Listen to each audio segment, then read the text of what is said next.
काजी साहजी चाय बनल बा। हाँ बनल बा। यहाँ तनी ठीक बा बैठ लिया बतन। का हाल बा? ठीक बा। ठीक बा। चाय पिया। अच्छा हाँ तनी गरम करके लिए आई। और सब बढ़िया बा। बढ़िया बा नु? हाँ तो कहाँ रह तनी लोग?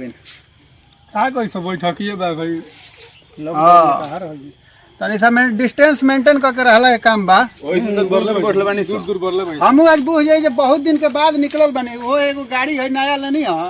हां तो उहे धई रहला बहुत दिन से। अरे होलिया के बेर ले रहनी है हां तब से धई रहला तो कहनी चलो तनी सा घूम ले तनी चाय बढ़िया पी लिया। नया गाड़ी दिया। कलर मस्त बा।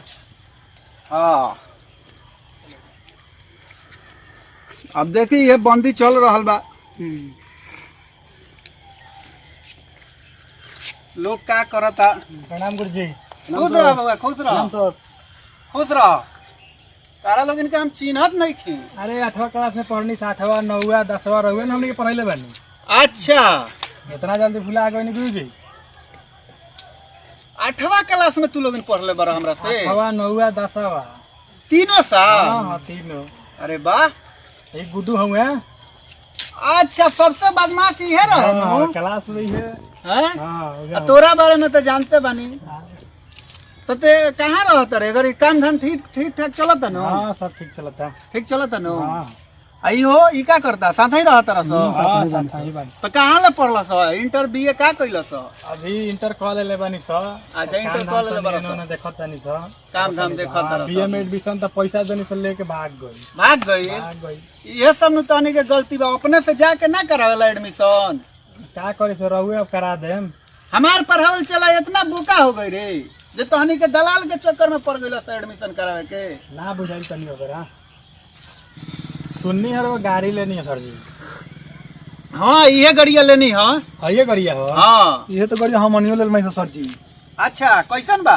ठीक ठाक बा लेकिन स्पीड में देखे के पड़ी अलग अलग सब के डिमांड बा। का तारा लोगन के निमन नहीं के चलत का? ना गाड़िया कहाँ ठीक चलता। चाल चलन तनको ठीक नहीं के।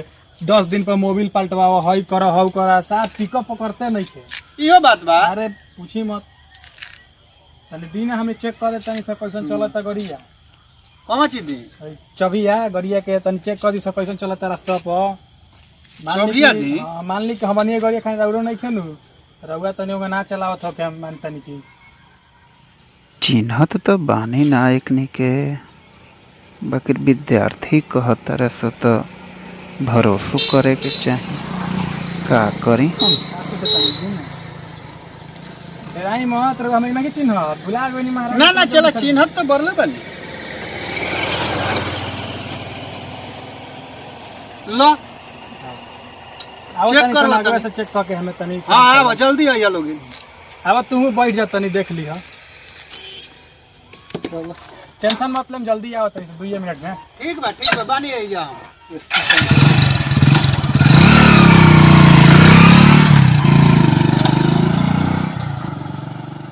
पढ़ावल चला हूँ सो। हाँ जी कहत तो 1200 बहुत दिन पढ़ावला हो गई। चिन्ह तनी कनी के। अब ध्यान तो ख्याल नहीं कि अब कह तरह से पढ़ौले बनी तो मान लेनी है जो पढ़ौले बनी।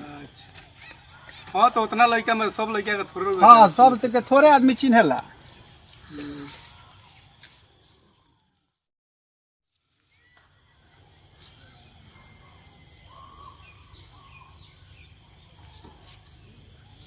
ई कहाँ रह गइल सर जी? महाराज आधा घंटा हो गई कहाँ चल गए भाई? कौन हो जो गइला हम से गड़िया लेके तो। हाँ चौकनी के चिन्ह तानी। अरे रौरे सामने तो कहला सर जो हमार चेला हूँ ऐसा। हम तो सुना नहीं है ये कहला हम जानता नहीं कि चिन्ह तानी। गाड़ी गइल। हाँ? उ पाका चोर हूँ सो आज के चोर हूँ सो। गाड़ी गइल? गइल ओकनी के कामे ही है बा। ये का बात करतनी महाराज? हाँ गइल गाड़ी। नहीं रउआ सीधा सा बता दे में गोड़ छू के प्रणाम कइलन सो आ टप देके चाबी दे देनी। हे ना भगवान जाने तीर जितने ना वाला उतने घाव करला गइलन सो। ये आजकल के चेला तो बर्बाद कर देले सो। को ओकनी के रौरा लोगन देखता नहीं। हमनी का देखत हई सो। हमनी का तो चिंता नहीं की सो। हे भगवान एक नंबर का फंटू संग ले गइला सा हो दादा जाइयो